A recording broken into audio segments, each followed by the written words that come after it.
Is it really gonna be that much of a hot take if I say Vinland Saga is undoubtedly one of the best written stories ever.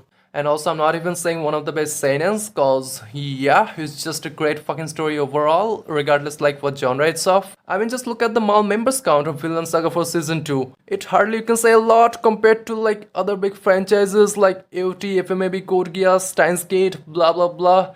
And still at this moment it's holding 32nd position on Mal. But yeah, like I'm not saying Mal scorings are accurate or anything, but still.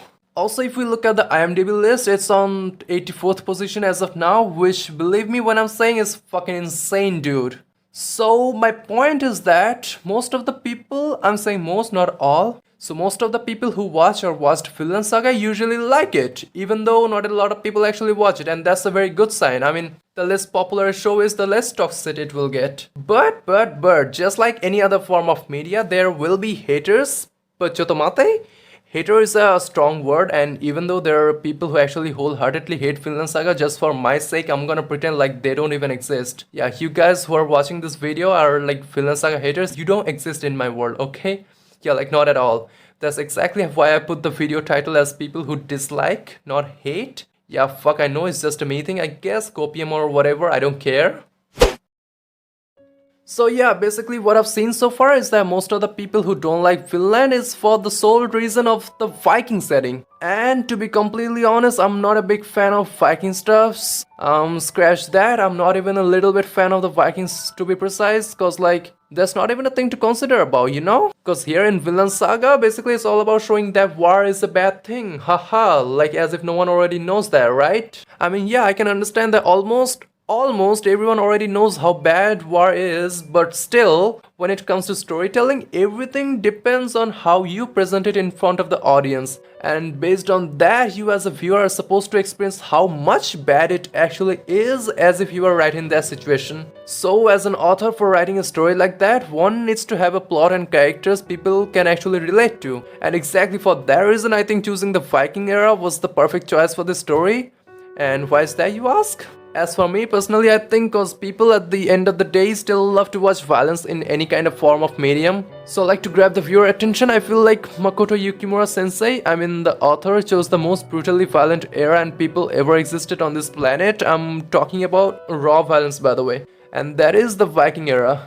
Also, like choosing some ancient real life characters to present the whole story gave it a more organic kind of feel to the viewers, or at least to me. And yes, someone also said this, I remember that like if you choose some true historical places, characters and plots in a story, then for the audience they can literally get more content if they just Google stuffs about it online, which is a very big brain kind of thing in my opinion, like for real.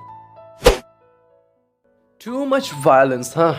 So violence, you guys like it, right? I mean, if not in real life, then at least in stories or movies or like in different shows. You just love to watch that gore, don't tell me I'm wrong, I know you'll like it. But I also do know there are several people out there who doesn't like it, like not at all. And as for me, I'm just okay with it. It's not like I'm actively searching for stories with gore in it, but yeah, I can understand why a lot of people out there love it. Cause men will be men, and Vinland Saga certainly does have way too much violence in it. At least in season 1, that is. Yeah, let me finish. Season 1 actually fucking pushed the boundaries of gore for like most of all the other seasonal animes at that time. So you know what saddens me the most? That because of this violence aspect, quite a few people I know didn't even consider watching it, or like even worse, dropped it after a few episodes. And the fun fact is, I don't know if I should call it a fun fact or not, but yeah, just like a fact, that most of the female audiences were the ones who didn't watch it or just dropped it, which is actually sad. Just saying it from my personal experience, by the way. So it's not like I can change their minds or like brainwash them to continue watching it, even though there's literally like a lot of gore in the story. But what I can do is just reassure them that yeah, please be patient, cause at least in season 2 there wasn't even any gore element for like 90% of it at least. Yeah.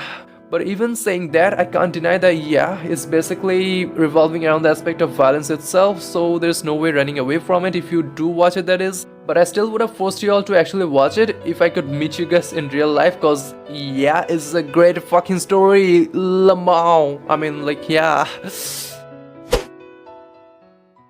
I'm just gonna cut short with this one, cause like, if you're not watching Vinland Saga because you don't like historical settings in any kind of story, then I don't know, man. There's something wrong with you, dude. You can't just appreciate a good story. Cause like before liking or disliking something, or more like criticizing something, you at first need to know the entirety of it.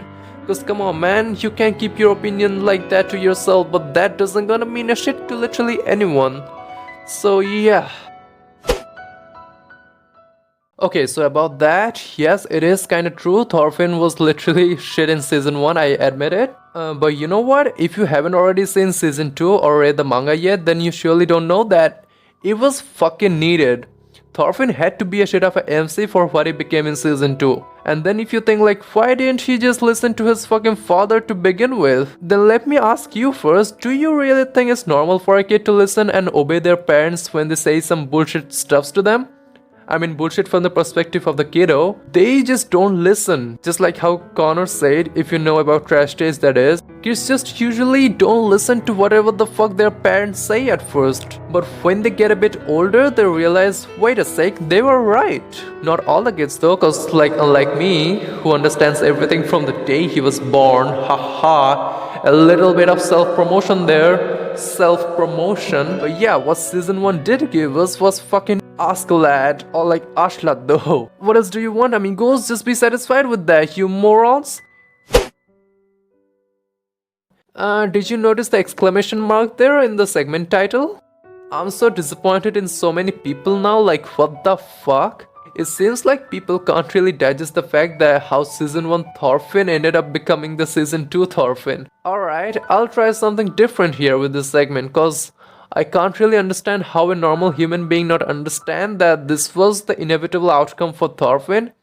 And here I'm not gonna try to prove that I'm wrong. Instead, I'm asking all you guys to come up with a better realistic outcome for Thorfinn in season 2. Yes, if you think Thorfinn being a pacifist is too basic of a story writing, then try to come with your own preferred storyline. I can bet you folks you can't. But before that, let me clear one misunderstanding first. If you come at me to argue that being a pacifist is too lame and practically not possible, then no thanks. I'm done even before to start talking to you. I can't.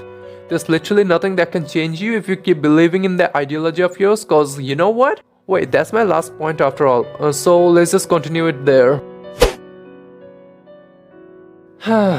People are making so much fun out of this quote, aren't they? The memes are getting wildfire, people are literally clowning on it 24/7, and here I am sitting in my room thinking, what the fuck is wrong with people? I mean, yeah, when you look at those memes from a surface level, I can understand they're pretty funny and everything, but practically speaking, the whole concept of Vinland Saga, that is, no one has any enemies, is pretty on point if you ask me. Now, wait. Before y'all come laughing at me, I'd like to make sure that you guys have already watched the entirety of Vinland Saga as of now. The anime, I mean. Cause if I start explaining why I think this way, that'll alone take up the length of a whole different video. So I'll just explain it in my How True Is It Anime Quotes playlist series. That sounds about right, I guess. So stay tuned until that video drops. Of course, if you even liked a little bit of this video, that is. And even if you didn't, still just go and watch or rewatch Vinland Saga right fucking now. No excuses. Literally, I'm not gonna hear any excuses. Just go and watch it right now.